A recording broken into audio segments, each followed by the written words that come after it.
May I now request the Prime Minister to kindly address the gathering.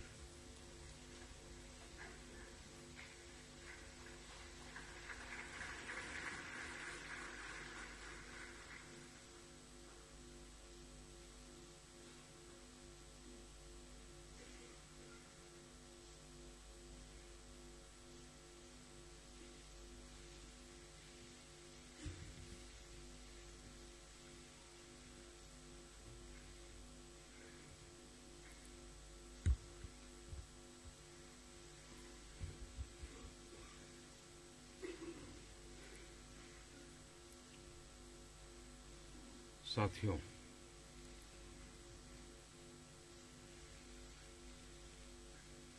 मैं 2014 जून में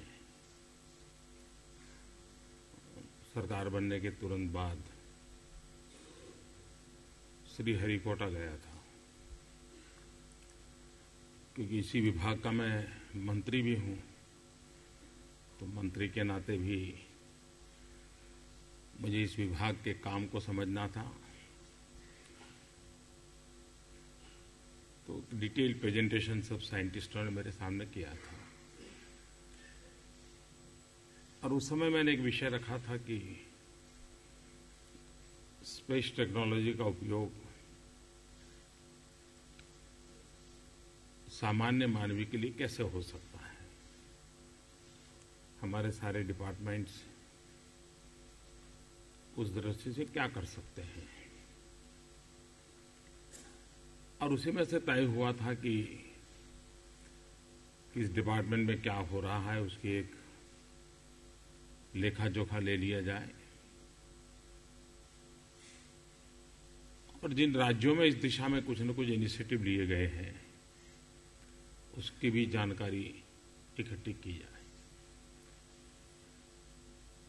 और मेरे मन में प्रारंभ से ही था कि ज्यादातर सरकार का स्वभाव साहस का नहीं होता है।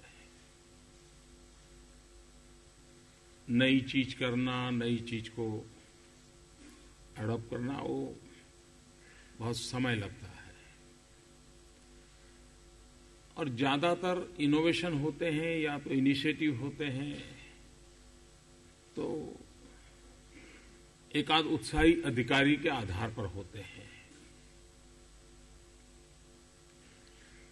व्यवस्था के तहत बदलाव, व्यवस्था के तहत न्यू इनिशिएटिव, ये जब तक हम ढांचा खड़ा नहीं करते, हम बदलते हुए युग में अपने आप को इरेलेवेंट बना देते हैं। और इस बात को हमने स्वीकार करना होगा कि इस जनरेशन में हम पर टेक्नोलॉजी एक ड्राइविंग फोर्स है। टेक्नोलॉजी का बहुत बड़ी मात्रा में इम्पैक्ट है, और टेक्नोलॉजी बहुत बड़ी मात्रा में सॉल्यूशन का कारण भी है। और इसलिए हमारे लिए आवश्यक होता है कि हम इन चीजों को समझें और हमारी आवश्यकता के अनुसार हम इसे उपयोग में लाएं। आज पूरे विश्व में स्पेस के क्षेत्र में भारत ने अपनी गौरवपूर्ण जगह बनाई है। हमारे साइंटिस्टों ने, हर हिंदुस्तानी गर्व कर सके ऐसे अचीवमेंट किए हैं। लेकिन जब से भारत ने स्पेस साइंस में पैर रखा, तब से एक विवाद चलता रहा है, और वो विवाद ये चला है कि क्या भारत जैसे गरीब देशों ने इस चक्कर में पड़ना चाहिए क्या? अगर हम आज स्पेस में नहीं जाएंगे तो क्या फर्क पड़ता है? हम सैटेलाइट के पीछे रुपये खर्च नहीं करेंगे तो क्या फर्क पड़ता है? ये सवाल आज भी उठाए जाते हैं। डॉक्टर विक्रम साराभाई ने इसके लिए शुरू में एक बात बहुत अच्छी तरह बताई थी। उन्होंने कहा था कि ये सवाल उठना बहुत स्वाभाविक है कि भारत जैसे गरीब देशों ने इस स्पर्धा में क्यों जाना चाहिए, और उन्होंने कहा था कि हम स्पर्धा के लिए नहीं जा रहे हैं, लेकिन हमारे देश के सामान्य मानवीय की आवश्यकताओं की पूर्ति के लिए हमारे प्रयासों में हम कम नहीं रहने चाहिए, हमारे प्रयास कम नहीं पड़ने चाहिए। जितने भी तौर तरीके हैं, जितने भी माध्यम हैं, जितनी भी व्यवस्था है, जितने भी इनोवेशंस हैं, ये सारे भारत के सामान्य मानवीय के जीवन के बदलाव में उपयोग आ सकते हैं क्या, और उसमें हमने पीछे नहीं रहना चाहिए। विक्रम साराभाई ने उस समय जो दर्शन किया था, आज हम देख रहे हैं कि हम स्पेस के माध्यम से, हमारे साइंस के माध्यम से, हमारे इसरो के माध्यम से जो कुछ भी अचीव हुआ है, आज हम देश के विकास में कहीं न कहीं इसको जोड़ने का कम अधिक मात्रा में सफल प्रयास हुआ है। जब मैं प्रेजेंटेशन देख रहा था, मुझे इतनी खुशी हो रही थी कि सब डिपार्टमेंट अब इस बात से जुड़े हैं। कुछ डिपार्टमेंट चल पड़े हैं, कुछ डिपार्टमेंट दौड़ते हुए आगे बढ़ रहे हैं, और कोई डिपार्टमेंट ऐसा नहीं है कि जिसका कोई सपना न हो। किसी भी सरकार के लिए, किसी भी व्यवस्था के लिए, किसी भी देश के लिए ये जो जज्बा है कुछ करने का, ये बहुत बड़ी ताकत होता है। और मुझे आज उस ताकत के दर्शन करने का अवसर मिला। मैं आप सबको बहुत बधाई देता हूं, आपका अभिनंदन करता हूं।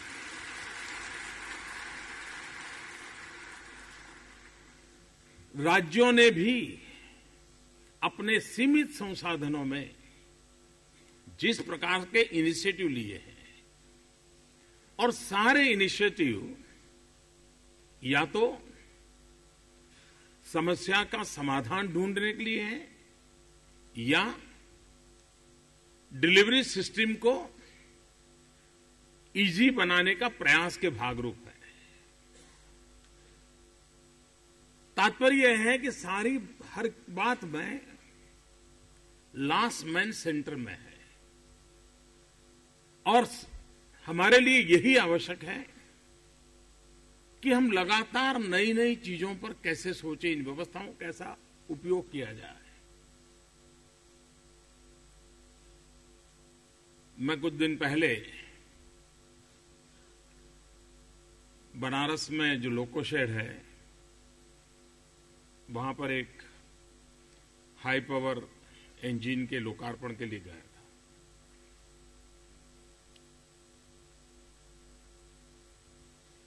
तो अंदर उनकी जो सारी नई नई व्यवस्थाएं थी वो देख रहा था मैं। तो मैंने उनको एक सवाल पूछा।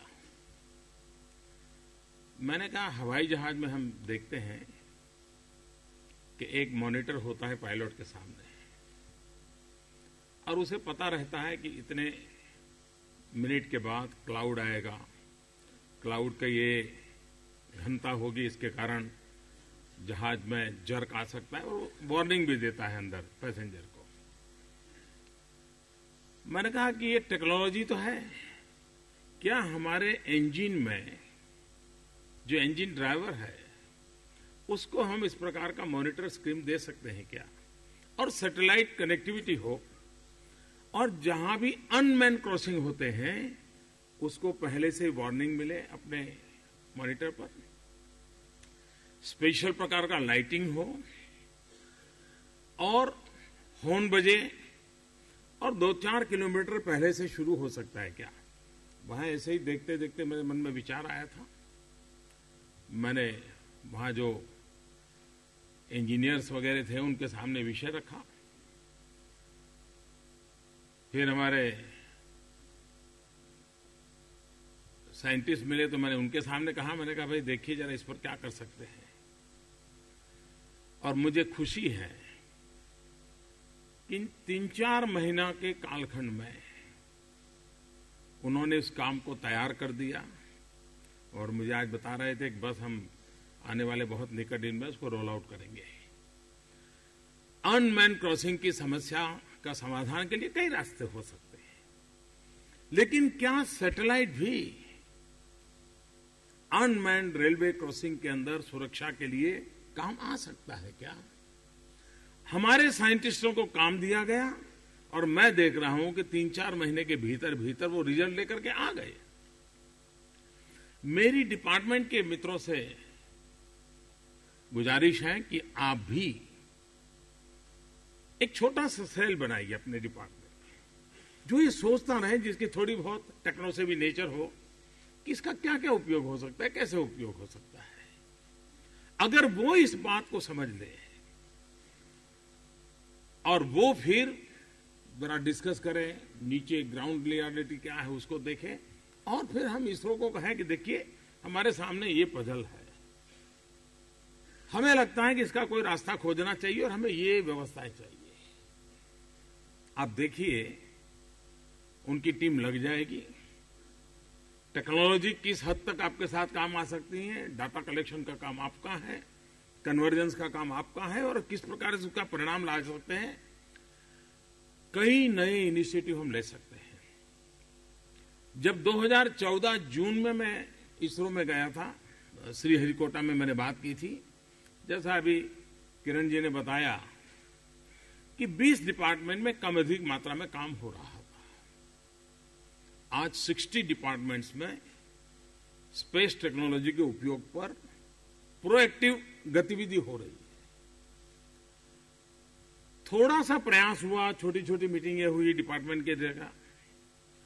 मैं मानता हूं शायद हिंदुस्तान में और सरकार के इतिहास में ये पहली बड़ी घटना होगी कि केंद्र और राज्य के करीब 1600 अधिकारी पूरा दिन भर एक ही विषय पर ब्रेनस्टॉर्मिंग करते हो, वर्कशॉप करते हो, और जिसके पास जानकारी हो दूसरे को दे रहा है, जिसके पास जिज्ञासा है वो पूछ रहा है।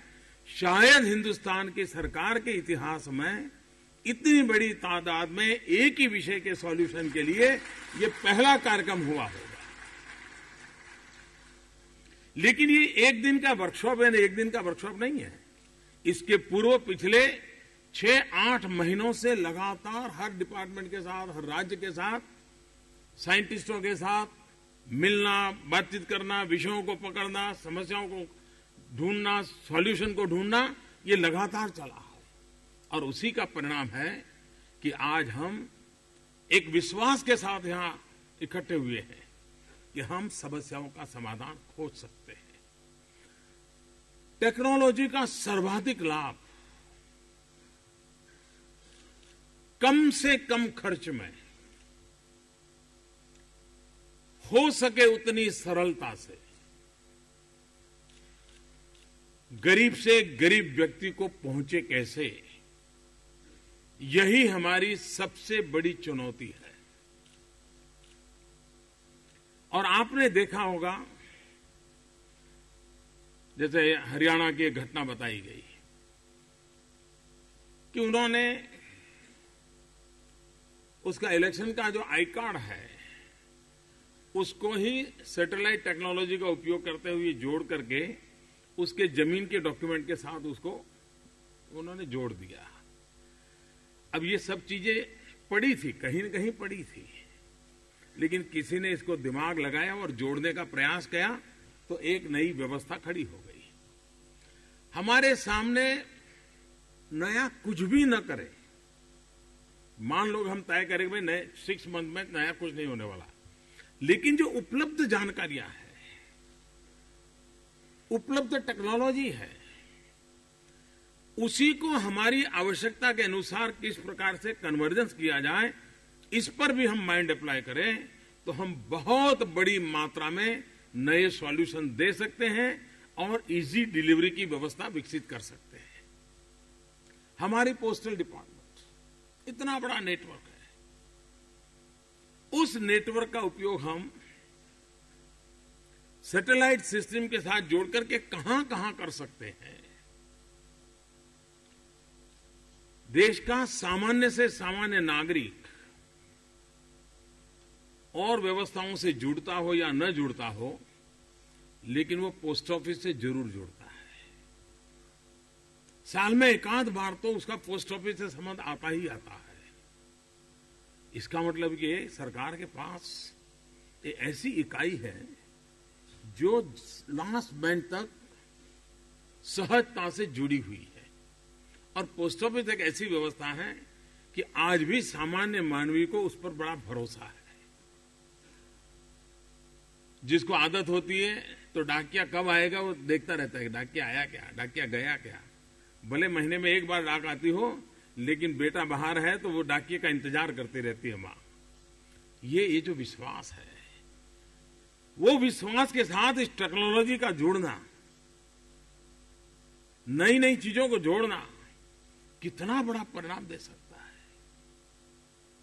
जब मैं राज्य में काम कर रहा था तो ये किरण जी हमारे वहीं थे, तो हमारी अच्छी दोस्ती भी थी, तो मैं उनसे काफी कुछ जानता रहता था, क्या नया हो रहा है, क्या कर रहे हो, दुनिया को क्या देने वाले हो। उसमें से एक हमारा कार्यक्रम बना फिशरमैन के लिए। फिशरमैन को मोबाइल के ऊपर हम जानकारी देते थे कि इतने लॉन्गिट्यूड लैटिट्यूड पर कैच है।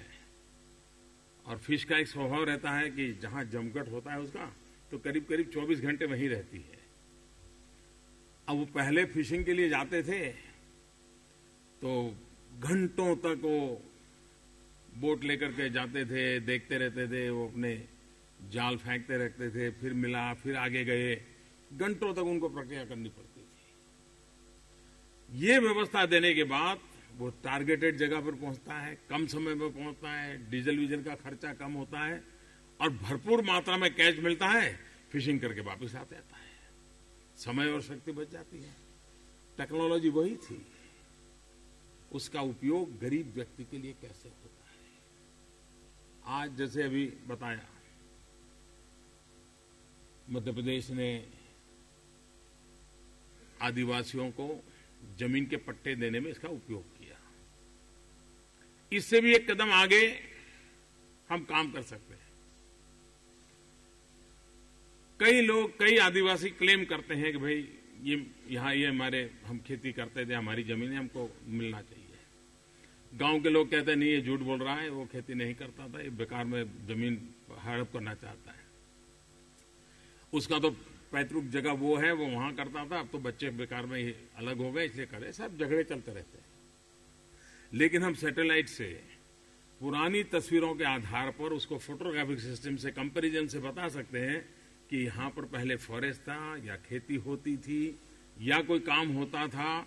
सारी चीजें निकाल करके हम उसको प्रूफ प्रोवाइड कर सकते हैं। एक आदिवासी हक को हम एस्टैब्लिश कर सकते हैं just with the help of satellites. जिस साइंटिस्ट ने जिस समय सैटेलाइट के लिए काम किया होगा, तब उसे भी शायद पता नहीं होगा कि दूर सुदूर जंगलों में बैठे हुए किसी आदिवासी के हक की लड़ाई वो सैटेलाइट के माध्यम से लड़ रहा है और उसको हक दिला रहा है। ये ताकत टेक्नोलॉजी की है। जिस साइंटिस्ट ने उस काम को किया होगा, उसको जब पता चलेगा, अरे वाह, मैंने तो इस काम के लिए किया था, लेकिन एक आदिवासी के हक के लिए मैं सफल हो गया, उसका जीवन धन्य हो जाता है। हमारा यह काम रहता है कि हम इन चीजों को कैसे उपयोग में लाएं। हमें बहुत बड़ी मात्रा में लोगों का इन्वॉल्वमेंट करना चाहिए। क्या हर डिपार्टमेंट आइडियाज के लिए यंग जनरेशन को इनवाइट कर सकते हैं क्या? कि भाई हमारे सामने ये इश्यू है, हमें टेक्नोलॉजी के लिए और सैटेलाइट सिस्टम या स्पेस साइंस से कैसे रास्ता निकालना चाहिए, आप स्टूडेंट्स के सामने छोड़ दीजिए। आप देखिए, वे एक्सरसाइज करेंगे, वो ऑनलाइन आपके साथ जुड़ेंगे और नए नए आइडियाज देंगे। डिपार्टमेंट में एक सेल बनाइए और यंग जनरेशन तो आजकल बड़ी टेक्नो से भी होती है, उसमें से बनाइए। उनको कहिए कि देखो भाई, आप जरा माइंड अप्लाई कीजिए, आपको जरूर नए नए आइडियाज मिलेंगे और आपको इसका परिणाम भी मिलेगा। हमारे देश में गरीब से गरीब व्यक्ति भी कुछ न कुछ दिमाग अप्लाई करने का स्वभाव रखता है। अगर भारत, इनोवेटिव भारत, इस पर अगर काम किया जाए तो मैं नहीं मानता हूं कि हम कहीं पीछे नजर आ जाएंगे। हर प्रकार के, आपने देखा होगा कई अखबारों में पढ़ते हैं कि कोई किसान अपने खेत का पानी का पंप घर से ही ऑपरेट करता है। कैसे? तो मोबाइल फोन से ऑपरेट करता है। उसने खुद ने टेक्नोलॉजी डेवलप की और मोबाइल टेक्नोलॉजी का उपयोग करता है और अपने घर से ही उसको पता चला कि बिजली आई है तो अपने घर से ही वो पंप चालू कर देता है और पानी का काम शुरू हो जाता है। फिर उसके बाद वो खेत चला जाता है। मुझे एक बार किसी ने बताया कैसे दिमाग काम करता है सामान्य व्यक्ति का।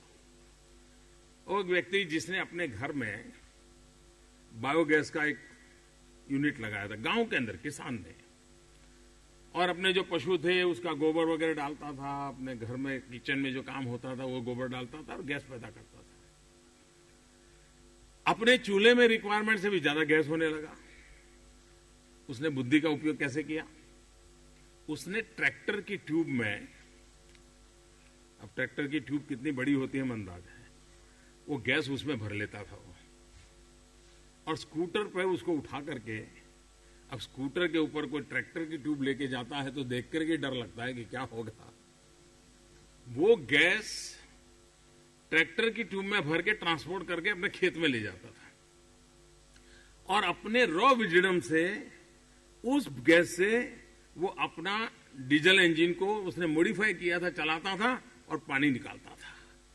अब देखिए, कोई विज्ञान के तरीके, यानी सामान्य मानवी को भी समझ होता है भाई ये मूलभूत सिद्धांत हो गए, वो उसमें से अपना रास्ता खोजता है और चीजों को अप्लाई करता है।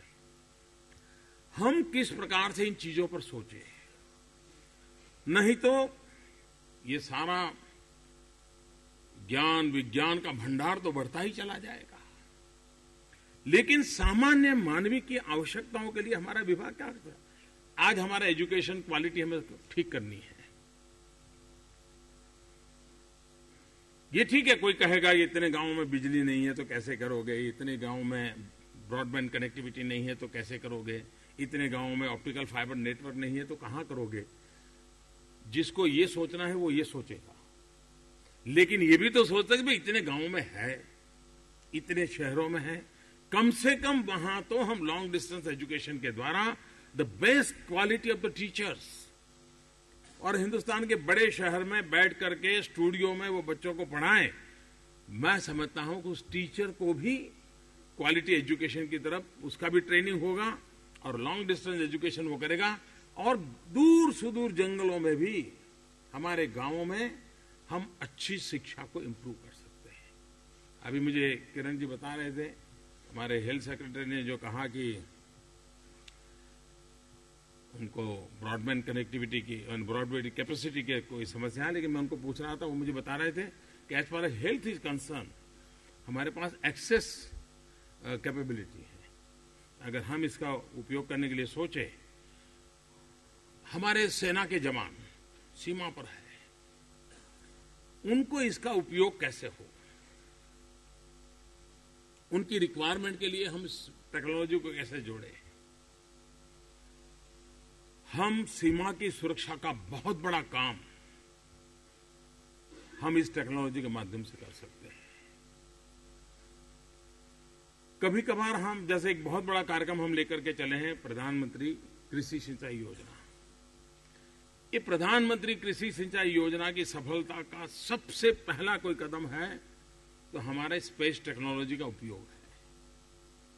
हम बढ़िया सा कंटूर तैयार कर सकते हैं, हर एक गांव का कंटूर तैयार कर सकते हैं और उसके आधार पर हम तय कर सकते हैं कि पानी का प्रवाह किस तरफ है, पानी का क्वांटम कितना हो सकता है, रेनफॉल कितना हो सकता है, और इसके आधार पर भविष्य की पूरी डिजाइन हम टेक्नोलॉजी के आधार पर बना सकते हैं। एक प्रकार से ये साइंस गुड गवर्नेंस के लिए एक अहम रोल पैदा कर सकता है। पहले हम प्लानिंग करते थे तो सामान्य अपने अनुभव के आधार पर करते थे। आज सैटेलाइट के माध्यम से हम वो प्लानिंग कर सकते हैं कि जिसके कारण हमारा खर्च भी बच सकता है, समय भी बच सकता है, और इजी आज रोड नेटवर्क बनाना है। अब आप देखिए दशरथ मांझी इतना बड़ा पॉपुलर हो गया, लेकिन कारण क्या था? सरकार ने रोड ऐसा बनाया कि एक गांव से दूसरे गांव जाना था तो पहाड़ के किनारे किनारे जाता था और 50-60 किलोमीटर एक्स्ट्रा जाता था।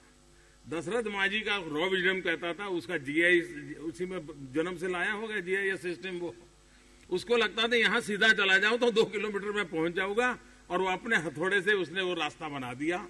आज टेक्नोलॉजी इतनी अवेलेबल है कि कोई दशरथ मांझी को अपनी जिंदगी खपानी नहीं पड़ेगी। आप शॉर्टेस्ट वे में अपना रास्ता खोज सकते हो, बना सकते हो।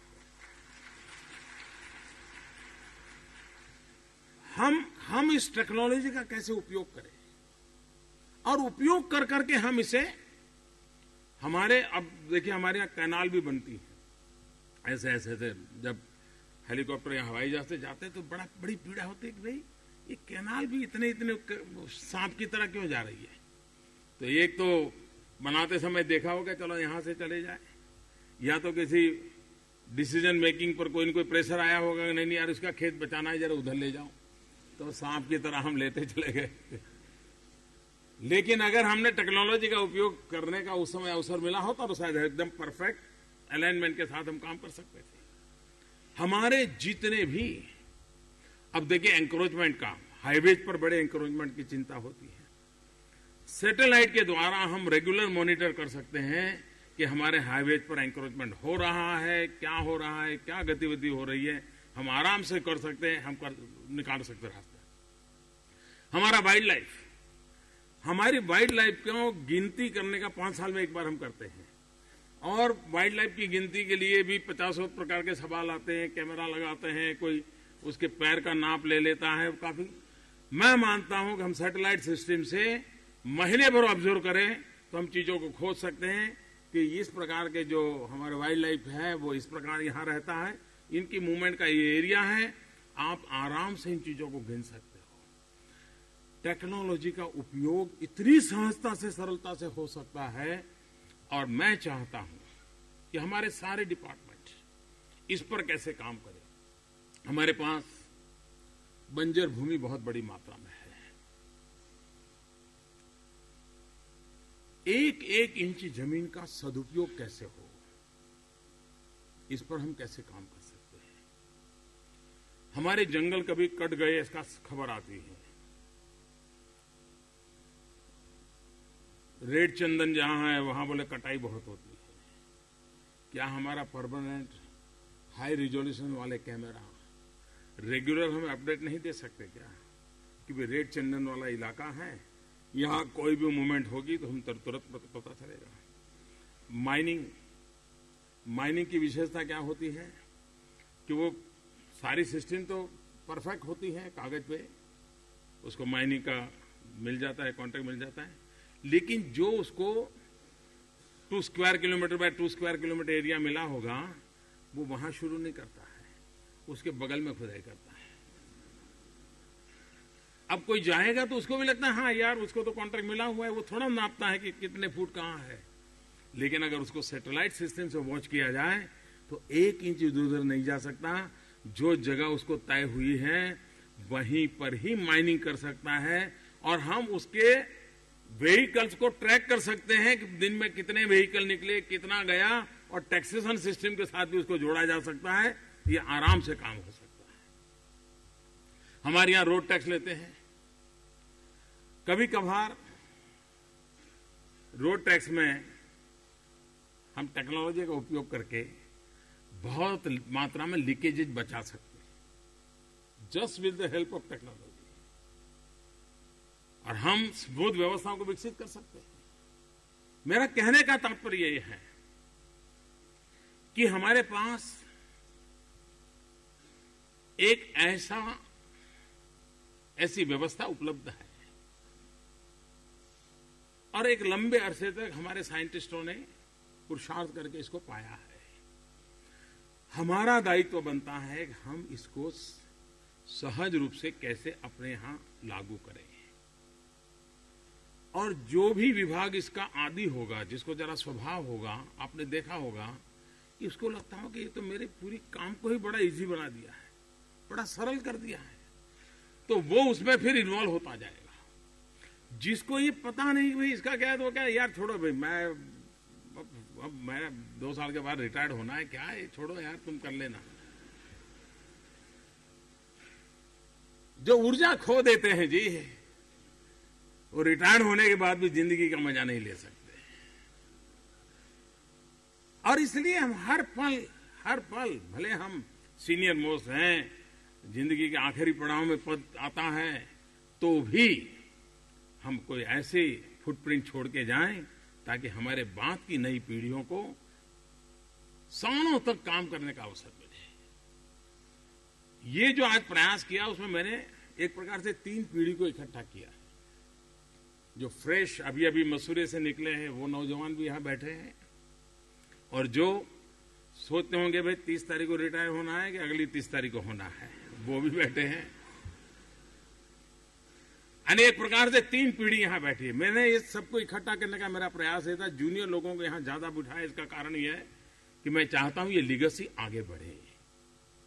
ऐसा ना हो कि फिर नई टीम आए तब उनको चिंता होगा अब क्या करें यार, पुराने वाले तो चले गए, या पुराने वाला सोचेगा बोला आखिर में क्या करे भाई, अभी एक बार चला लो। हमारे लिए सबसे बड़ी आवश्यकता है हर डिपार्टमेंट एक छोटा काम सोचे कि हम 2015 में, अभी भी हमारे पास 3-4 महीने हैं, एक चीज आइडेंटिफाई करें। हमें लगता है कि सैटेलाइट सिस्टम से हम इसको उपयोग कर सकते हैं, और फिर उसके लिए आउटसोर्स करना पड़े तो कुछ नौजवानों की मदद लेनी पड़े तो हम लें, लेकिन कुछ करके दिखाएं। उसी प्रकार से जैसा ये एक पूरे देश का वर्कशॉप हुआ है, राज्यों से भी मेरा आग्रह है कि राज्य भी अपने राज्य की इसी प्रकार की 2-3 पीढ़ियों को इकट्ठी करके एक पूरे दिन का ब्रेनस्टॉर्मिंग करे।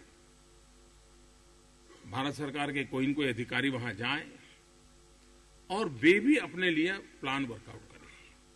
तीसरा मुझे आवश्यक लगता है कि ये सब होने के बाद भी डिसीजन मेकिंग करने वालों को अगर हम सेंसिटाइज नहीं करेंगे, उनको अगर परिचित नहीं करवाए चीजें क्या है। गांव का जो प्रधान है वहां से लेकर के एमएलए तक जितने भी इलेक्टेड लोग हैं, उनको कभी न कभी ऐसी इंस्टीट्यूशन दिखाने का कार्यक्रम करना चाहिए। उनको बताना चाहिए कि देखिए भाई, आपके गांव की इतनी चीजों को सैटेलाइट से हम ऑर्गेनाइज कर सकते हैं। उसका विश्वास बढ़ जाएगा और वो इन चीजों को करेगा।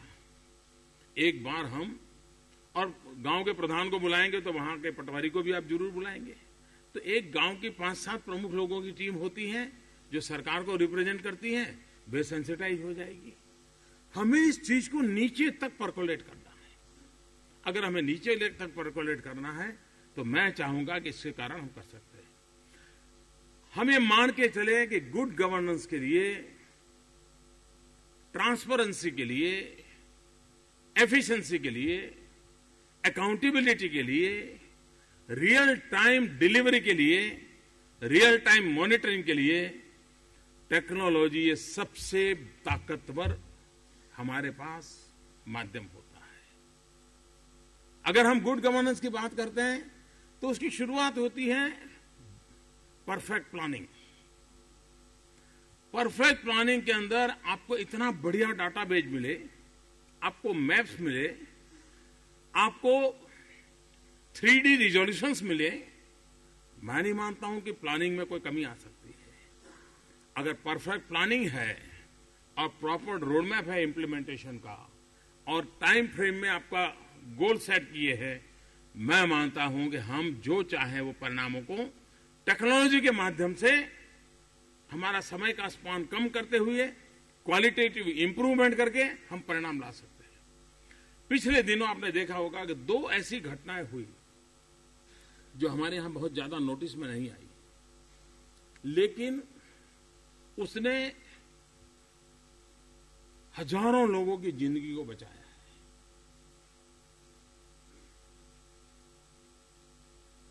लाखों करोड़ों रुपयों का नुकसान बचाया है। पिछले वर्ष नेपाल में पहाड़ों में बर्फ की शिलाएं गिरी और बर्फ की शिलाएं गिरने के कारण जो पानी का प्रवाह बह रहा था वो सारा चौकअप हो गया। अब बर्फ थे तो वो जम गए और उधर पानी जो रुकता गया वो भी जमता गया। अब हमारे सामने चैलेंज ये आई कि जब गर्मी शुरू होगी और मान लीजिए ये पहाड़ जो बर्फ के पड़े हैं वो एकदम से टूट गए और ये पूरा फ्लो चल पड़ा तो नीचे कुछ नहीं बढ़ेगा। बड़े बड़े पहाड़ के बर्फ के पहाड़ फिसल करके नीचे आएंगे और गांव के गांव को तबाह कर देंगे।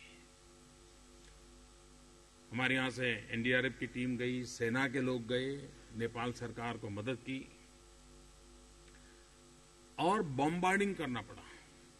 हेलीकॉप्टर, कठिन था इलाका, गए हमारे जवान, बॉम्बार्डिंग करना पड़ा और उन पहाड़ों को, शिलाओं को, बर्फ की शिलाओं को तोड़ा और पानी का प्रवाह शुरू किया। ये सारा संभव इसलिए हुआ कि सैटेलाइट के द्वारा इमेज मिली कि ये एक नया ब्लॉकेज शुरू हुआ है। दूसरी समस्या आई कोशी नदी पे। नेपाल में कोशी का जो हिस्सा है लैंडस्लाइड हुआ, पानी का प्रवाह बंद हो गया, उधर पानी जमता गया। आप मानते हैं, कल्पना कर सकते, मिट्टी का डैम बन जाए और पानी भर जाए और जिस दिन खुलेगा तो क्या होगा। सबसे पहले एनडीआरएफ की टीमों को यहां से बिहार भेजा और कोशी के रास्ते पर जितने गांव थे सारे के सारे गांव खाली करवाए। लोग गुस्सा भी कर रहे थे, भी पानी तो है नहीं, बारिश होने दी, आप क्यों खाली करवा रहे हो। उनको बड़ी मुश्किल से समझाया, दबाव भी डाला, उनको हटाया और उधर की तरफ उस पानी के प्रवाह को चालू करने के लिए रास्ते खोजते रहे, किस प्रकार से क्या समस्या का समाधान किया जाए। सदनसीब से उस रास्ते निकले और धीरे धीरे पानी का बहाव शुरू हुआ और हम एक बहुत बड़े संकट से बच गए। और ये भी तब संभव हुआ, सैटेलाइट का रेगुलर इमेजिनरी मॉनिटरिंग हो रहा था, उससे पता चला कि इतना बड़ा संकट आने वाला है। पिछले दिनों आपने देखा होगा वाइजाग में जो हुडहुड आया और हमारे विभाग के लोग राठौड़ यहां बैठे हैं, इतना परफेक्ट इंफॉर्मेशन दिया उन्होंने कि साइक्लोन कितना दूर है, कितनी इंटेंसिटी है, किस एंगल से जा रहा है और कब वो आकर के वाइजॉग को परेशान करेगा। मैं मानता हूं इतना परफेक्ट इंफॉर्मेशन था और just with the help of satellite technology. और उसका परिणाम हुआ कि इतना बड़ा हुडहुड वाइजॉग में आया, कम से कम नुकसान हुआ। हम डिजास्टर मैनेजमेंट की दृष्टि से, अर्ली वार्निंग की दृष्टि से, प्रिपेयर्डनेस की दृष्टि से मानव जात के कल्याण का एक बहुत बड़ा काम कर सकते हैं। और इसलिए हम इन विषयों में जितने हम सेंसिटाइज होते हैं, हमारे सारे डिपार्टमेंट उस दिशा में सोचने लगते हैं कि हां भाई, हमारे यहां ये यंग टीम है, 2-4 लोगों को हम लगाएंगे। मैं ये भी चाहता हूं कि इसरो भी, जिस प्रकार से हमारे यहां अलग अलग कार्यक्रम चलते हैं, हमारी स्पेस टेक्नोलॉजी आखिर है क्या। हम स्टूडेंट्स को तैयार करें, स्टूडेंट्स को नीचे लेक्चर देने के लिए भेजें, स्लाइड शो करें, एक अच्छी वीडियो बनाएं, लोगों को समझाएं कि क्या चीज है, कैसे काम आती है। एक मास एजुकेशन का कार्यक्रम इसरो ने इनिशिएट करना चाहिए।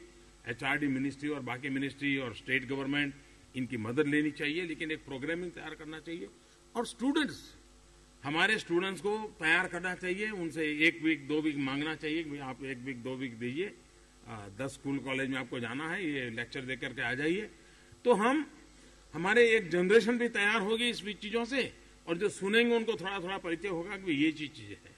एक करने वाला काम मुझे लगता है। अभी मैंने 15 अगस्त को लाल किले पर से कहा था, startup India, stand up India. अभी जो बताया गया स्लाइड में, करीब 3000 छोटे मोटे प्राइवेट यूनिट हैं जो हमारी इस गतिविधि के साथ जुड़े हुए हैं। मुझे लगता है जी, मैं कोई साइंटिस्ट तो नहीं हूं, लेकिन मुझे लगता है कि इस क्षेत्र में विकास के लिए स्काई द लिमिट। हम इस प्रकार के हमारे जो साइंटिफिक टेम्पर के जो नौजवान हैं, उनको स्टार्टअप के लिए हम प्रेरित कर सकते हैं क्या? हम उनको ब्लूप्रिंट दे सकते हैं क्या कि भाई ये 400 प्रकार के काम ऐसे हैं कि नौजवान आगे आए और वो उसमें कुछ इनोवेशंस करे, कुछ मैन्युफैक्चरिंग करे, कुछ चीजें बनाए, हमारे स्पेस साइंस के लिए बहुत काम आने वाली है, या हमारे स्पेस साइंस की यूटिलिटी के लिए नीचे काम आने वाली है। या तो हम अपग्रेड जाने के लिए करें या हम डाउनग्रेड जाने के लिए करें, लेकिन हम दोनों रास्तों पर कैसे काम करें, हम इस पर सोच सकते हैं क्या? अगर हम इस व्यवस्था को विकसित कर सकते हैं तो startup India, stand up India, ये जो एक ड्रीम है, उसमें इनोवेशन और टेक्नोलॉजी का भरपूर हम उपयोग कर करके उनको क्या, और फाइनेंशियल इंस्टीट्यूशंस भी, वे भी इस दिशा में सोचे कि इस प्रकार से स्टार्टअप के लोग आते हैं जो साइंस में कुछ से कुछ कंट्रीब्यूट करने वाले हैं, तो उनके लिए विशेष व्यवस्था की जाए, इसरो के साथ मिलकर के की जाए। आप देखिए, हम एक बहुत बड़ा लाभ ले सकते हैं। हर एक डिपार्टमेंट की एक चिंता थी कैपेसिटी बिल्डिंग की। ये बात सही है कि हम स्वभाव से इन चीजों को स्वीकार करने की आदि नहीं होने के कारण इस तरफ हमने ध्यान नहीं दिया है। हम जब रिक्रूटमेंट करें हमारे नई लोगों को, तो रिक्रूटमेंट करके भी इस प्रकार के विज्ञान से जुड़े हुए स्टूडेंट को ज्यादा लें, ताकि हमें कैपेसिटी बिल्डिंग के लिए सुविधा रही। हमारे यहाँ पूछा जाए डिपार्टमेंट के, भाई हमारे डिपार्टमेंट में कितने लोग हैं जिनकी इस चीजों में रुचि है, तो फिर इनको 7 दिन 10 दिन का एक कोर्स करवाया जा सकता है। अगर हम इस व्यवस्था को करें तो ह्यूमन रिसोर्स डेवलपमेंट अगर हो गया तो इंस्टीट्यूशनल कैपेसिटी बिल्डिंग अपने आप आना शुरू हो जाएगा। सिर्फ फाइनेंशियल रिसोर्सेज से इंस्टीट्यूशनल कैपेबिलिटी नहीं आती है। इंस्टीट्यूशनल कैपेबिलिटी का आधार स्ट्रक्चर नहीं होता है, बिल्डिंग कैसा है वो नहीं होता है, इक्विपमेंट कैसे होते हैं वो नहीं होता है, फाइनेंशियल अरेंजमेंट कैसी है वो नहीं होता है। उसका मूल आधार होता है ह्यूमन रिसोर्स कैसा है। अगर आपके पास उत्तम प्रकार का ह्यूमन रिसोर्स होता है तो हम कल्पना, आप में से कभी, मैं तो चाहता था यहां एक स्लाइड दिखानी चाहिए थी। भारत स्पेस साइंस में गया और जिसका आज इतना बड़ा नाम होता है, पहला जो हमारा स्पेस का जो छोड़ने का था, उसकी पहली फोटो है तो साइकिल पर एक मजदूर उठा के ले जा रहा है। भारत का पहला जो स्पेस प्रयोग हुआ वो एक गैराज के अंदर ट्रायल हुआ था, यानी उसकी गतिविधि गैराज में हुई थी, और साइकिल पर उसका शिफ्टिंग होता था ले जाने का। यानी वहां से, अगर इसका मतलब ये हुआ कि और व्यवस्थाओं की ताकत कम होती है, ह्यूमन रिसोर्स की ताकत ज्यादा होती है, जिसने हमें आसमान की ऊंचाइयों को सर करने के लिए ले गए, जबकि जमीन पर उसको साइकिल पर उठा के ले जाया गया था। ये दो चीजें हैं जो हमारे लिए, इससे बड़ी कोई उदाहरण नहीं हो सकता है, इससे बड़ा कोई उदाहरण नहीं हो सकता है कि हमारे साइंस में हमारे भीतर की जो ताकत है वो कितना बड़ा कंट्रीब्यूशन कर सकती है। ये संभावनाएं हमारे पास पड़ी हुई है। अच्छे प्लानिंग के लिए, समय सीमा में इंप्लीमेंटेशन के लिए हम इसका भरपूर उपयोग करें। और मुझे विश्वास है कि आज पूरे दिन भर ये जो एक्सरसाइज हुई है, और करीब 1600 अधिकारी और बहुत महत्वपूर्ण दायित्व संभालने वाले अधिकारियों के ये मंथन आने वाले दिनों में ऐसा ना हो कि स्पेस टेक्नोलॉजी एंड कॉमन के मैन के बीच में स्पेस रह जाए। और इसलिए हमारा काम है कि कॉमन मैन और स्पेस टेक्नोलॉजी के बीच में अब स्पेस नहीं रहना चाहिए। ये सपना पूरा करें। बहुत बहुत शुभकामनाएं। धन्यवाद।